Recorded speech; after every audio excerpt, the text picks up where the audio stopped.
Billionaire twins rejected every meal cooked by all the maids until one poor maid with a painful past walked in. What happened next will shock you. If you are just tuning into this channel, please subscribe, give this video a thumbs up, and don't forget to share with your friends and family. Tell us where you are watching from. It was a chaotic Monday morning at the Nwosu mansion, and Daniel looked like a man running from a burning house with a spatula in one hand and an egg-stained towel in the other. The kitchen was turned upside down. Smoke rose from the toaster as 2 slices of bread burned into charcoal. The kettle was screaming like it had seen a ghost. Scrambled eggs were bubbling on the gas as if threatening to explode. Daniel's shirt was stained with orange juice, and one of his socks had somehow gotten stuck to the fridge. This wasn't a mansion this morning. It was a battlefield, and Daniel, the almighty CEO of Nwosu Constructions, was clearly losing the war. "Guys, breakfast is almost ready," he shouted, poking his head out of the kitchen, looking like he hadn't slept in 2 weeks. No reply. Then came the sound. Stomp, stomp, stomp, the twins' feet thundering down the hallway.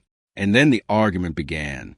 "I say we wear pink today," said Ava, his 7-year-old daughter, standing tall in her pink skirt and matching sunglasses like she was heading to a red carpet event. "No, I'm not a girl. Let's wear blue," her twin brother Aiden fired back, holding his blue t-shirt like a flag of justice. "But we wore blue yesterday." Ava snapped, hands on her waist, eyes blazing. "So, let's wear blue again today." Aiden shouted dramatically, throwing his arms in the air. Ava stepped forward like a tiny soldier. "I'm your older sister. You should learn to follow my wishes." Aiden scoffed, pointing at her forehead. "Older sister? By just 5 minutes. I'm the second man in this house after Daddy, so you should learn to listen to me." From the kitchen, Daniel groaned loudly. "Guys, stop arguing already and go sit down for breakfast. And stop chewing the cables," he added quickly, remembering how Aiden once tried to taste a USB cord to see if it had flavor. The twins marched over to the dining table, still muttering under their breath. Daniel dropped their plates in front of them like they were precious jewels: toast, eggs, juice, and love. He stood proudly, arms folded, waiting for compliments. They took one bite, and chaos resumed. "Daddy, your cooking is worse than a 5-year-old's," Ava declared, holding her fork like it betrayed her. "Yes, Daddy. There's too much salt and it's too spicy," Aiden added, sticking out his tongue in disgust. Daniel collapsed into the nearest chair like someone who had just fought a lion. "Really? Let me taste and see." He tasted the egg and made a face. "Oops, sorry guys. I was trying to hurry so you don't go late to school. But then again, we wouldn't be in this situation if you didn't drive all your nannies away." He pointed at them dramatically. Aiden adjusted his napkin and spoke like a judge in court. "Daddy, the nannies you hire do not understand that we are special. That's why we couldn't get along." Daniel raised one tired eyebrow. "What do you mean special? Who told you that you were special?" "You, Daddy," the twins chorused with proud smiles. "You tell us we are special every second of every day. You even did this morning," Ava said, popping a small piece of toast in her mouth like a princess.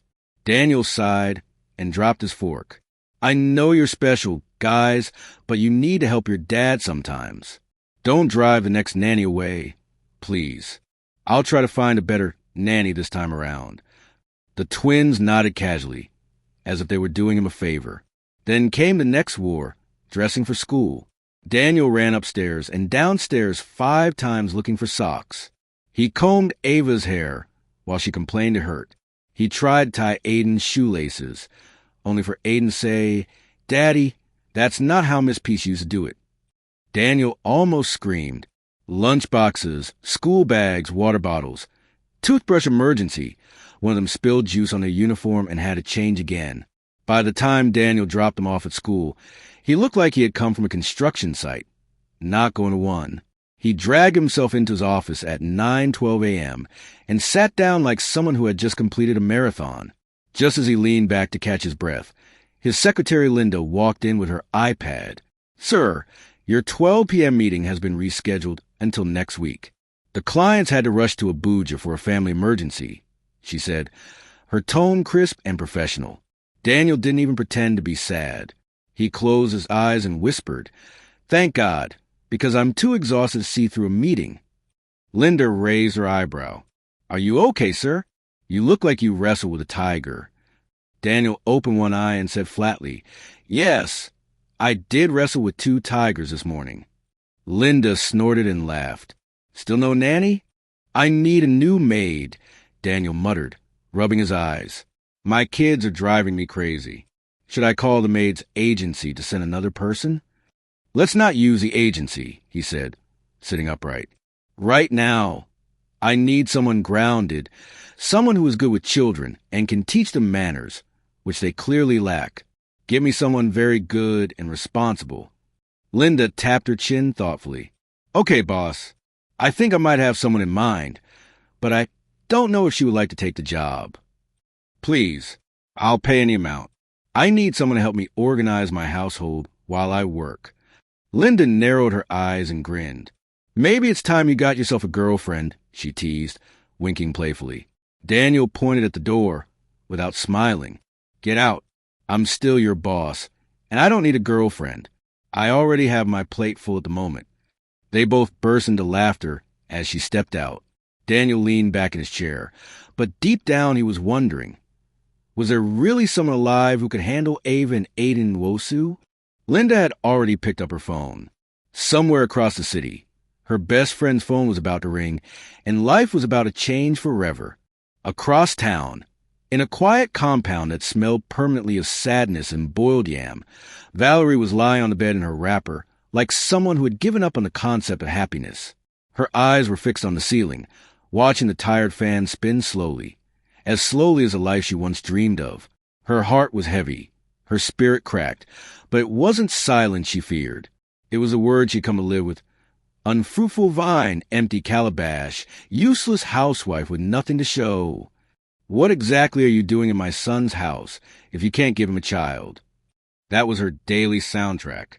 Not one day passed without her name being dragged through mud. She lay there now, not asleep, just existing, when her phone began to ring. Linda calling, her best friend, her only friend. Valerie blinked as if waking up from a long dream and grabbed the phone. "Hello," she answered quickly. "Babe, are you still looking for a job? My boss is looking for a nanny to take care of his children and his household. The pay is massive." Valerie sat up like someone who had just been delivered. She quickly adjusted her wrapper and wiped the corners of her mouth like she had visitors. Yes. I'm interested in the job. Anything that will take me out of this house for fresh air." Linda laughed softly but kept her tone low and honest. "Okay, but I must warn you, those kids are baby tigers. You will need to be patient to win their trust. They lost their mother when they were young, so they haven't really accepted anybody. Deep down, they're very sensitive. Their father has employed 15 maids in the past 3 years. I hope you will last longer than a day." Valerie gave a tired chuckle. "I will try my best. I really need this job." Linda's voice dipped with concern. "How are you? Are your husband and mother-in-law still giving you Allah?" Valerie sighed, and that sigh carried years of pain. "My sister, things are now worse. They call me names every minute of the day: barren lizard, dry land, unfruitful vine, etc.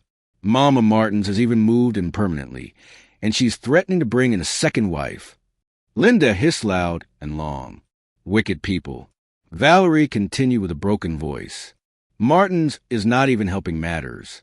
He says all I do is eat his money and not produce anything, not even a female child. So I really need this job." Suddenly, as they were talking, a thunderous voice erupted from the living room like a local thunder god. "Valerie!" Valerie froze. "Come and boil water for me to bathe. All you do is eat my son's money without producing a child." Linda was still on the line, but Valerie didn't speak. She just sighed again. "I have to go," she whispered.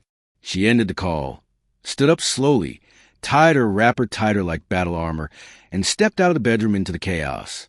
There sat Mama Martins, arms folded, mouth ready for war. Her scarf was tied like a market warrior, and her eyes scanned Valerie like expired tomatoes. "Look at you. You're lucky I let you live here. When I bring another wife and she gets pregnant fast, I will drive you out like a goat." Valerie said nothing. What was the point? She used to be a big project manager working with the state government, a woman of status. Her shoes echoed through the corridors of power. Her emails moved files. Her signature signed dreams into reality. Then came marriage. Then came Martin's. He begged, "Resign, baby. Let's build our home together. I earn enough for both of us." And when she hesitated, Mama Martins doubled the pressure. "All these big woman jobs are the reason your womb is not settled. Leave office if you want to carry a baby." Valerie eventually obeyed, because love, they said, requires sacrifice. She resigned. She stepped out of her destiny and into a disaster. Now she was standing in a kitchen boiling water for the same woman who called her a disgrace with every breath. She didn't speak. She didn't shout. She lit the gas and stood beside it, staring at the flames. That evening, after the house had gone quiet and Mama Martins had finished barking at every living thing, including the lizard on the fence, Valerie sat by the window and stared into the street.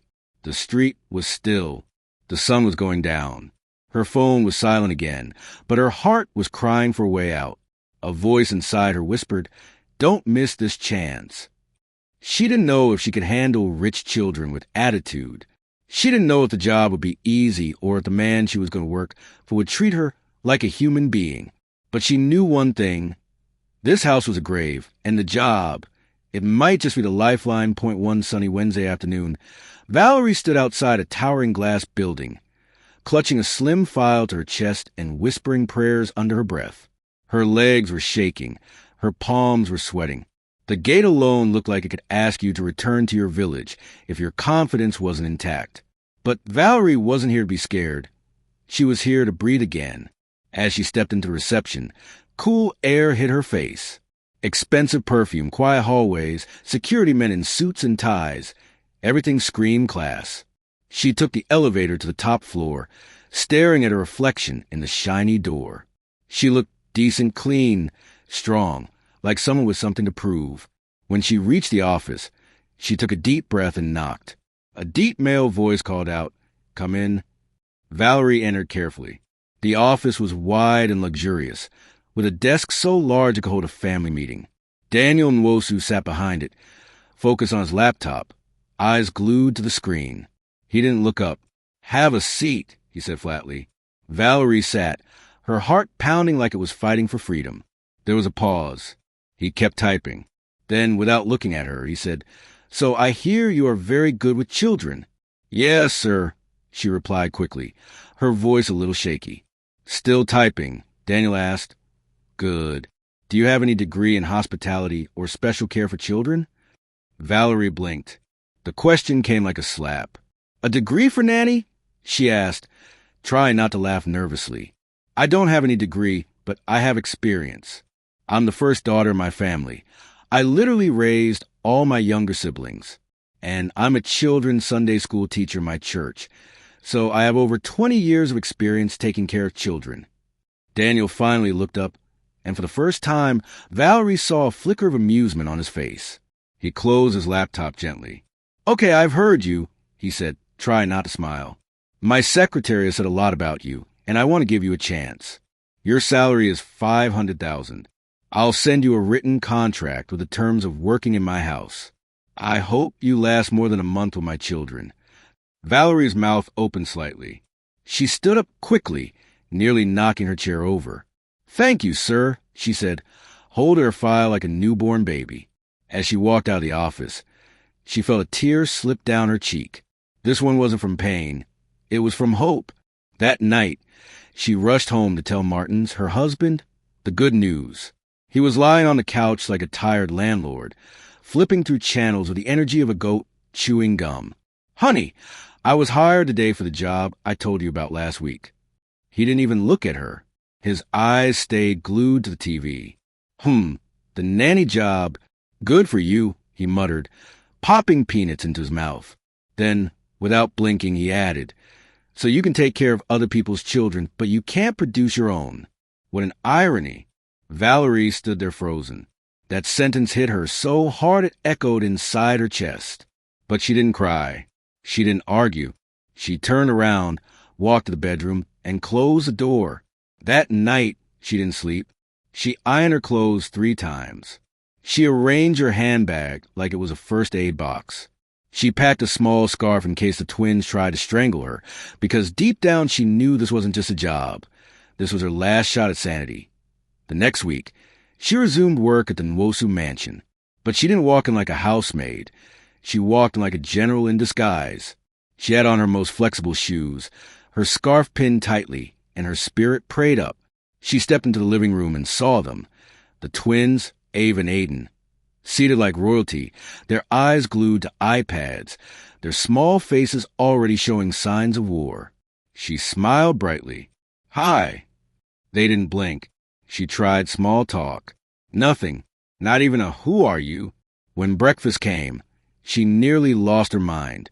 She begged, she bribed, she negotiated like she was dealing with politicians. They still misbehaved. One poured milk on the floor to feed her imaginary dog. The other hid one shoe in the fridge.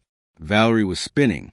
Meanwhile, upstairs behind the staircase, Daniel was watching silently. He stood with a cup of tea, shaking his head in quiet pity. "Will this one last 1 week?" he whispered to himself and walked away. By nightfall, Valerie had a headache that felt spiritual. Day 2 wasn't much better, but by day 3, she had studied them well. And on day 4, she struck. Before they got home from school, Valerie gathered all their toys, game consoles, tablets, iPads, everything, and hid them inside a blanket, zipped up and shoved under their bed. When the twins came home, they went upstairs and screamed in panic. "My stuffed bunny is missing." Ava cried. "My race car is gone." Aiden shouted. They came running to the living room in full panic.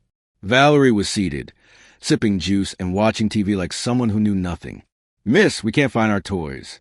I think someone has stolen all our toys. I can't find my stuffed bunny."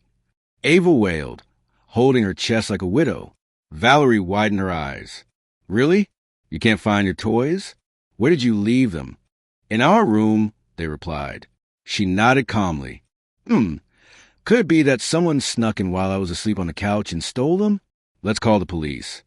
"Yes, let's call them to report missing toys." Aiden said, "Yes, let's call them." Ava added, eyes wide with fire. "Okay," Valerie said. She picked up her phone and quickly texted Linda to play along. Then she dialed. "Hello, officer? I'm calling to report stolen property. My twins' toys and iPad have been taken by an unknown person, and they're really upset. Can you send someone to investigate?" "Yes." "Oh, next week?" "I understand, officer. Thank you." She ended the call. "Guys!" The officer said they'll send their men next week. They have too many emergencies at the station. Ava gasped. "Next week? This is an emergency." "I can't sleep without my bunny," she added dramatically. Valerie folded her arms. "Okay, let's do this. Let's search the house. Maybe the thief hid them somewhere." The twins nodded and ran ahead. "Wait," Valerie said, stopping them. "I have something to say before I help you look for your toys. You've treated me very poorly since I resumed. I'm trying to help, but you're not letting me. Your dad is really worried about you. He loves you deeply. That's why he hired me. If I must help you find your toys, you must promise to cooperate from now on. No more misbehaving. No more litter in the house. No more skipping meals. And no more cartoons at unauthorized hours. Do we have a deal?" Aiden looked at Ava. Ava nodded. "Okay, fine. We'll listen to you from now on," he said. "Deal," Ava added with a sigh. Valerie smiled. "Good. Let's go." They searched the whole mansion for 2 hours. Under chairs, inside wardrobes, behind curtains, even the kitchen freezer. Finally, Valerie pointed under bed. "I found your toys." They rushed over, and there it was. The iPads, toys, everything. "My bunny!" Ava screamed. "My iPad!" Aiden shouted. "I think it was here all along," Valerie said with a proud smile. "Really? But we searched everywhere." They said confused. "Well, maybe you didn't look well enough," she replied. Ava folded her arms. I'm sure it was a thief's handiwork. Valerie laughed. Mission accomplished. From that day, everything changed. They listened, ate their meals, told her secrets. You're the best cook in the whole world, they said one afternoon, licking fried rice off their spoons. One evening, as Valerie was braiding Ava's hair, the little girl tilted her head and asked, Are you married, miss? Yes, Valerie replied softly. Do you have a baby? No. Why? Because God is yet to bless me with one. Ava looked confused. Really? Is it God that gives babies? I thought they were made in the hospital. Valerie laughed, a deep, tired, joyful laugh. What hospital? Where did you hear that? Our other nanny said babies are picked up from hospitals. Valerie looked at her and shook her head. If only it were that simple. A few months after Valerie started working at the Nwosu mansion, peace began to return to her life like slow rain after a long drought. The twins were no longer little hurricanes tearing through the house. They listened, cleaned up after themselves, and even argued over who loved her more. Daniel looked like a man who finally remembered what sleep felt like. And Valerie? She had found rhythm, purpose, and routine in a strange house that now felt more like home than the one she had sacrificed everything to build. But peace in one place didn't mean peace everywhere, because at her real house, fire, wild, uncontrollable village fire, was brewing. It started one Thursday evening. Valerie returned from work exhausted, but satisfied. She had just taught Ava how to make puff-puff with her own little hands, and Aiden had hugged her in front of Daniel without shame. Her heart was full, until she stepped into her living room and found a woman in full red lace sitting on her couch. The woman didn't flinch, didn't even smile. She flipped through a magazine like she owned the house. Valerie stood in shock. Before she could speak, Mama Martins walked in from the hallway. Wrapper rolled high, face ready for war, and said with excitement, Valerie, you're back. Come and greet your sister. I just came back from the village with her. Valerie blinked. My who? Your co-wife. Mama Martins declared. I told you before, I will not let my son's destiny die in your barren hands. This one is fresh. Her womb is vibrating with anointing. Just then, Martins walked in holding a nylon bag of suya, chewing like nothing was wrong in the world. Valerie turned to him, expecting him to say it was a joke. He didn't even look at her. You heard Mama. Either bear it or leave. Valerie stood in silence. She didn't scream. She didn't faint. She just stood there, her world spinning quietly inside her chest. But she didn't leave that night. She stayed. She slept in the same house with her replacement. She walked past her in the kitchen. She answered the door while the woman giggled behind her. She washed clothes while Mama Martins praised the new bride for breathing with grace. She stayed for months, and every single day was like chewing sand with pepper soup. Until one afternoon, Valerie returned from the market with fresh vegetables in her bag. She reached the gate and found her bags outside, lined up like luggage on eviction day. She froze. She knocked once, twice. Finally, the door opened, and Mama Martins peeked out with a wicked grin. Ah, you're back. Good. My pastor came for deliverance last night, and he confirmed what I've always suspected. You are a witch. That's why this new girl is not conceiving yet. Valerie stood there. The sky was bright, but her world went dark. Mama Martins continued, Pack your things and go before your spirit poisons her womb again. She shut the door. Valerie didn't speak. She didn't beg. She didn't ask where Martins was. She just stared at the locked door for 10 full minutes. Then slowly, she bent down, picked up her bags, and walked away. No one stopped her. That was how a wife became a stranger, a woman who once filled a house with cooking, prayers, and love, reduced to just another bag at the gate. She called Linda, the only person she could still trust. When Linda opened the door and saw her standing there, dusty, sweaty, broken, she didn't say a word. She pulled her inside and hugged her tight. Sit down. Do you want tea or tears first? Valerie dropped her bag and collapsed into her best friend's arms. I gave them everything, she whispered. My name, my womb, my peace. And now I'm the witch they blame for their foolishness. Linda sighed and kissed her forehead. They will beg. God is still alive. Valerie didn't go to work the next day. Her eyes were puffy. Her hair looked confused, her spirit absent. She texted Daniel. Good morning, sir. I have a family emergency. I won't be able to come in today. I'm sorry. He replied within seconds. Take your time. Let me know if you need anything. But Valerie didn't need anything. She needed to feel human again. She stayed inside Linda's house for a full week, didn't talk, barely ate, slept like she was training for the Olympics, until one quiet evening. Someone rang the doorbell. Linda opened the door. Daniel stood there with Ava and Aiden. The moment the twins saw her, they screamed like someone had pressed a joy button. Miss! They ran to her and wrapped their arms around her waist like they hadn't seen her in years. You look like a zombie, miss. Are you sick? Are you hurt? We miss you. Valerie knelt down and hugged them tight, tears rolling uncontrollably. We are hungry, Aiden pouted. We haven't eaten in 1 year, Ava added, blinking dramatically. The food doesn't taste like yours, Aiden sniffled. You're the best cook in the world, Ava said proudly. She leaned close and whispered, Come home soon. I will drive away the boogeyman from your dreams. Okay? Valerie let out a shaky laugh and nodded. She rushed to the kitchen and made noodles with sausage and egg. The twins devoured it like they had escaped prison. Meanwhile, Daniel pulled her aside. I heard what happened, he said softly. I'm really sorry, Valerie. Just know that we're here for you, anytime, any day. Valerie swallowed the lump in her throat. Thank you, sir.